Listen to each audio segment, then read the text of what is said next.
ਅਗਲੀ ਖਬਰ ਵੱਲ ਚੱਲੀਏ। ਰਾਜਕਨਵੀਰ ਸਿੰਘ ਜਿਹੜੀ ਫਰਾਂਸ ਤੋਂ ਆ ਰਹੀ ਹੈ। ਫਰਾਂਸ ਦੇ ਵਿੱਚ ਜਿਹੜੇ ਕੰਜ਼ਰਵੇਟਿਵਸ ਹੈਗੇ ਆ, ਫਾਰ ਰਾਈਟ ਲੋਕ ਉਹ ਜਿੱਤ ਰਹੇ ਹੈਗੇ ਆ, ਬੜੀ ਤੇਜ਼ੀ ਦੇ ਨਾਲ ਜਿੱਤ ਰਹੇ ਹੈਗੇ ਆ। ਕਹਿੰਦੇ ਵੀ ਬਿਗ ਡੇ ਹੈਗਾ ਫਾਰ ਰਾਈਟ ਨੈਸ਼ਨਲ ਰੈਲੀ ਉਹਨਾਂ ਦੇ ਲਈ। ਸੈਕੰਡ ਰਾਊਂਡ ਆਫ ਵੋਟਿੰਗ ਜਿਹੜੀ ਹੋਈ ਆ ਉਹਦੇ ਵਿੱਚ ਵੀ ਫਰਾਂਸ ਦੇ ਵਿੱਚ ਕਾਫੀ ਲੰਮੇ ਸਮੇਂ ਤੋਂ ਅਨਰੈਸਟ ਚੱਲ ਰਿਹਾ ਸੀ, ਖਾਸ ਕਰਕੇ ਇਮੀਗ੍ਰੇਸ਼ਨ ਦੇ ਮੁੱਦੇ ਨੂੰ ਲੈ ਕੇ। ਉੱਥੇ ਅੱਗਾਂ ਵੀ ਲੱਗੀਆਂ, ਪ੍ਰੋਟੈਸਟ ਵੀ ਬਹੁਤ ਜ਼ਿਆਦਾ ਹੋਏ ਹੈਗੇ ਆ। ਇਕੋਨਮੀ ਬੜੀ ਇਸ ਟਾਈਮ ਉੱਥੇ ਦੀ ਜਿਹੜੀ ਬੈਡ ਚੱਲ ਰਹੀ ਹੈਗੀ ਆ। ਸੋ ਪ੍ਰੈਜ਼ੀਡੈਂਟ ਇਮੈਨੂਅਲ ਮੈਕਰਨ ਉਹਨਾਂ ਨੂੰ ਇੱਕ ਬਹੁਤ ਵੱਡਾ ਜਿਹੜਾ ਝਟਕਾ ਹੈਗਾ ਆ।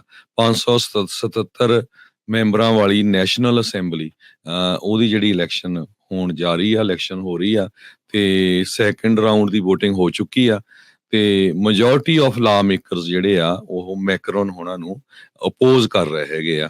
ਤੇ ਸੋ ਫਰਾਂਸ ਦੇ ਵਿੱਚੋਂ ਵੀ ਲੱਗਦਾ ਜਿਹੜਾ ਆ ਝਟਕਾ ਮੈਕਰੋਨ ਦੀ ਪਾਰਟੀ ਨੂੰ ਤਗੜਾ ਜਿਹੜਾ ਆ ਉਹ ਲੱਗਣ ਲੱਗ ਚੁੱਕਾ ਹੈ। ਇਨਫੈਕਟ ਕਹਿ ਸਕਦੇ ਹਾਂ ਜੋ ਸਿੰਘ ਜੀ, ਸੱਜੇ ਪੱਖੀ ਧਿਰ ਜਿਹੜੀ ਉਹ ਅੱਗੇ ਜਿਹੜੀ ਉਹ ਚੱਲੀ ਆ ਨੈਸ਼ਨਲ, ਇਹਨਾਂ ਨੇ ਯੂਰੋ ਦੀਆਂ ਇਲੈਕਸ਼ਨਸ ਦੇ ਵਿੱਚ ਵੀ ਹੁਣੇ ਰੀਸੈਂਟਲੀ ਜਿੱਤ ਜਿਹੜੀ ਉਹ ਪ੍ਰਾਪਤ ਉੱਥੇ ਕੀਤੀ ਸੀ।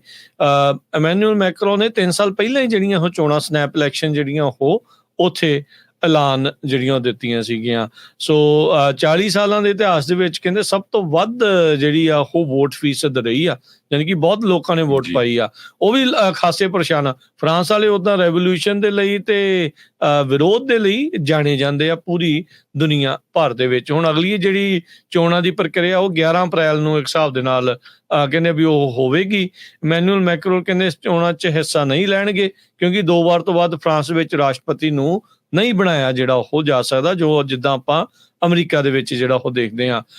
ਸੋ ਇਹ ਹੁਣ ਇਮੈਨੂਅਲ ਮੈਕਰੋਨ ਦਾ ਕਹਿੰਦਾ ਵੀ ਫਰਾਂਸ ਦੀਆਂ ਚੋਣਾਂ ਕਰਵਾਉਣ ਅਤੇ ਉਹਨਾਂ ਦੇ ਵਿਰੋਧੀਆਂ ਤੇ ਸਾਥੀਆਂ ਵੱਲੋਂ ਇੱਕ ਖਤਰਨਾਕ ਜਿਹੜਾ ਉਹ ਕਹਿੰਦੇ ਦਾ ਵਜੋਂ ਦੇਖਿਆ ਗਿਆ ਸੀਗਾ। ਸਿਆਸੀ ਤਾਕਤ ਨੂੰ ਕਹਿੰਦੇ ਵੀ ਉਹ ਸੱਜੇ ਪੱਖੀਆਂ ਦੇ ਹੱਥ ਦੇ ਵਿੱਚ ਜਿਹੜਾ ਉਹ ਦੇ ਸਕਦਾ ਤੇ ਲੱਗ ਇਹੀ ਰਿਹਾ ਆ ਵੀ ਉਸ ਪਾਸੇ ਵੱਲ ਨੂੰ ਹੀ ਜਿਹੜਾ ਉਹ ਹੋਵੇਗਾ।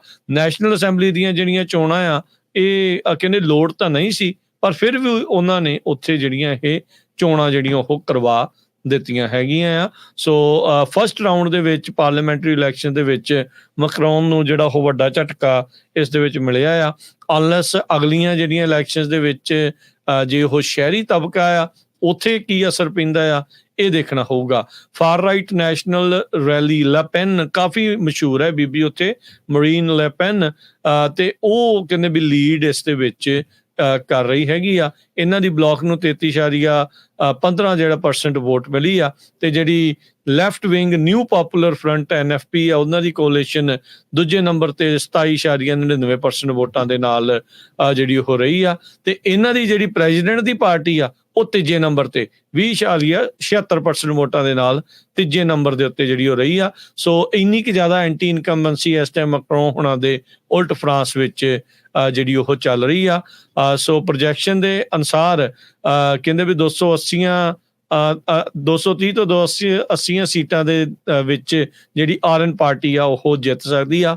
577 ਕੁੱਲ ਜਿਹੜੀਆਂ ਉੱਥੇ ਦੀਆਂ ਸੀਟਾਂ ਨੇ ਤੇ ਉਹਦੇ ਵਿੱਚ ਪਿਛਲੇ ਵਾਰੀ ਇਹਨਾਂ ਇਲੈਕਸ਼ਨ ਦੇ ਵਿੱਚ ਮਹਿਜ 88 ਸੀਟਾਂ ਜਿੱਤਣ 'ਚ ਜਿਹੜੀ ਰਾਈਟ ਨੈਸ਼ਨਲ ਪਾਰਟੀ ਆ ਉਹ ਜਿੱਤਣ 'ਚ ਕਾਮਯਾਬ ਜਿਹੜੀ ਹੋ ਰਹੀ ਸੀ। ਸੋ ਕਾਫੀ ਵੱਡਾ ਜਿਹੜਾ ਜੰਪ ਆ ਇਸ ਦੇ ਵਿੱਚ ਦੇਖਣ ਨੂੰ ਜਿਹੜਾ ਉਹ ਮਿਲ ਰਿਹਾ ਆ ਤੇ ਲੋਕਾਂ ਦੇ ਵਿੱਚ ਉੱਥੇ ਦੀਆਂ ਇਲੈਕਸ਼ਨ ਦੇ ਵਿੱਚ ਉਤਸ਼ਾਹ ਤੇ ਜ਼ਿਆਦਾ ਵੋਟਾਂ ਪੈਣ ਦੇ ਨਾਲ ਇਹੀ ਨਜ਼ਰ ਆ ਰਿਹਾ ਵੀ ਲੋਕ ਸਰਕਾਰ ਨੂੰ